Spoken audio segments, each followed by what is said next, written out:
Hello everyone, static GK की most important video आप सभी के सामने आ चुकी है, जिसमें हम सिंधु सभ्यता से इम्पॉर्टेंट फैक्ट डिस्कस करने वाले हैं।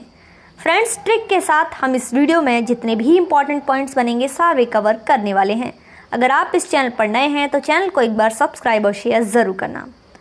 आइए जानते हैं सिंधु घाटी सभ्यता के बारे में। दोस्तों, जॉन मार्शल सिंधु घाटी सभ्यता शब्द का प्रयोग करने वाले पहले विद्वान थे। कौन? John Marshall. इस सभ्यता का विकास 2500 ईसा पूर्व से 1750 ईसा पूर्व में हुआ। भौगोलिक विस्तार पश्चिम में है सुतकांगडोर और बलूचिस्तान से, पूर्व में आलमगीरपुर, पश्चिमी उत्तर प्रदेश और उत्तर में मांडू और दक्षिण में दायमाबाद तक फैली हुई है। ये आप सभी देख सकते हैं। सभ्यता का विस्तार इस प्रकार है। यहाँ पर है मांडा, यहाँ पर है आलमगीरपुर और ये है आपका दैमाबाद और ये है सुतकांगडोर। फ्रेंड्स, सिंधु सभ्यता के प्रमुख नगर। सबसे पहले हम हड़प्पा के बारे में जानेंगे। हड़प्पा है पाकिस्तान में, जिसकी खोज 1921 में दयाराम साहनी ने की। किसने? दयाराम साहनी ने। नदी है रावी नदी और प्राप्त साक्ष्य मिले हैं 6 अनाजों की एक पंक्ति, देवी माता की मूर्ति। नेक्स्ट हम देखेंगे मोहनजोदाड़ो। ये भी आपका पाकिस्तान में है। खोज इसकी की राखलदास बनर्जी ने 1922 में सिंधु नदी पर। इसके साक्ष्य हैं अनाज, बृहद स्नानगार, पशुपति महादेव की मूर्ति, दाढ़ी वाले आदमी की मूर्ति और एक नर्तकी की कांस्य मूर्ति मोहनजोदाड़ो में प्राप्त हुई है। मोहनजोदाड़ो को मृतकों का टीला भी कहा जाता है। नेक्स्ट है आपका लोथल, जो कि गुजरात में है, जिसकी खोज 1954 में रंगनाथ राव जी ने की। किसने? रंगनाथ राव जी ने। नदी है भोगवा नदी पर। इसमें साक्ष्य मिले बंदरगाह शहर, दोहरी कब्रगाह, टेराकोटा की अश्व की मूर्तियाँ। ये आप देख सकते हैं चंदूहड़ो पाकिस्तान में है, सिंधु नदी पर, बिना दुर्ग का शहर। धौलावीरा गुजरात में है, कालीबंगा राजस्थान में, बनवाली हरियाणा में। अब हम देखेंगे शहर योजना एवं इसकी संरचना। शहर योजना की ग्रिड प्रणाली यानी कि शतरंज बोर्ड, ईंट की पंक्तियों वाले स्नानगार और सीढ़ियों वाले कुओं के साथ आयताकार घर पाए गए हैं। पक्की ईंटों का इस्तेमाल किया गया है। भूमिगत जल निकास व्यवस्था है। किलाबंद दुर्ग हैं। फ्रेंड्स, सिंधु घाटी सभ्यता की कृषि का बात करें तो कपास प्रमुख व्यापार, कपास का उत्पादन करने वाले प्रारंभिक लोग हैं। चावल भूसी के साक्ष्य पाए गए हैं। गेहूं और जौ की खेती का प्रमुख रूप पाई गई है। लकड़ी के खंभों का प्रयोग, उन्हें लोहे के औजारों की कोई जानकारी नहीं थी। पशुपालन में अगर देखें तो बैल, भैंस, बकरी, भेड़ और सूअर का पालन किया जाता है और गधे और ऊंट का प्रयोग बोझा ढोने में किया जाता था। हाथी और गैंडे की जानकारी थी और सुतकांगडोर में घोड़ों के अवशेष और मोहनजोदाड़ो और लोथड़ में घोड़े के साक्ष्य भी प्राप्त हुए हैं, लेकिन सभ्यता घोड़े पर केंद्रित नहीं थी।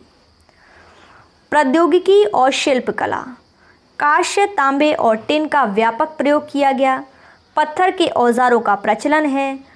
कुम्हार द्वारा निर्मित पहियों का पूर्णतः उपयोग किया गया।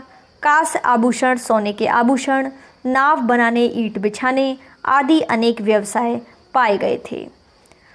व्यापार देखें अगर सिंधु घाटी सभ्यता में तो अनाज, वजन, माप, सील्स और यूनिफॉर्म स्क्रिप्ट की उपस्थिति व्यापार के महत्व का प्रतीक है। वस्तु विनिमय प्रणाली का व्यापक उपयोग किया गया है। लोथल, सुतकांगडोर व्यापार के लिए प्रयोग किए जाने वाले बंदरगाह शहर थे। व्यापार स्थल अफगानिस्तान, ईरान और मध्य एशिया और मेसोपोटामिया सभ्यता से संपर्क के भी दर्शन होते हैं। राजनीतिक संगठन की बात करें, एक मजबूत केंद्रीय प्राधिकरण के माध्यम से प्राप्त सांस्कृतिक एकरूपता। किसी मंदिर या धार्मिक संरचना की उपस्थिति के साक्ष्य नहीं पाए गए। हड़प्पा संभवतः व्यापारिक वर्ग द्वारा शासित था। हथियारों का प्रयोग ज़्यादा साक्ष्य नहीं मिले हैं। धार्मिक प्रथाओं की अगर बात करें तो देवी माता की टेराकोटा की मूर्ति, फल्लू और योनि पूजा, पशुपति महादेव की मूर्ति, उनके पैरों के पास 2 हिरण सहित हाथी, बाघ, गैंडे और एक सांड से घिरी पाई गई है। पेड़ और पशु पूजा की बात करें तो पीपल के पेड़ की पूजा के साक्ष्य मिले हैं। गैंडे के रूप में एक सींग वाले यूनिकॉर्न और कुबड़ वाले सांड की पूजा सामान्य रूप से दिखती थी। भूत और आत्माओं को भगाने के लिए ताबीज़ का प्रयोग भी किया गया है। हड़प्पा की लिपि की बात करें तो सिंधु घाटी सभ्यता में हड़प्पा की लिपि पिक्टोग्राफिक ज्ञात थी, लेकिन अब तक इसकी व्याख्या नहीं की गई है। ये पत्थरों पर मिलती है और केवल कुछ शब्द ही प्राप्त हुए हैं। हड़प्पा की लिपि भारतीय उपमहाद्वीप में सबसे पुरानी लिपि है। वजन और मापन, व्यापार और वाणिज्य आदि में निजी संपत्ति के खातों की जानकारी को रखने के लिए मानकीकृत भार और मापन की इकाई का प्रयोग हुआ है। तौल की जो इकाई है 16 के गुणज में थी। सील्स का प्रयोग व्यापार या पूजा के लिए किया जाता था। सील्स का भैंस, सांड, बाघ आदि के चित्र पाए जाते थे सील्स पर। चित्र में एक नग्न महिला की कांस्य की प्रतिमा और दाढ़ी वाले आदमी की शैल खटी प्रतिमा मिली है। टेराकोटा मूर्तियां, टेराकोटा आग में पकी मिट्टी, खिलौनों या पूजा की वस्तुओं के रूप में उपयोग। हड़प्पा में पत्थर का भारी काम देखने को मिला है, जो पत्थर के खराब कलात्मक कार्यों को दर्शाता है। उत्पत्ति, परिपक्वता और पतन पुरानी।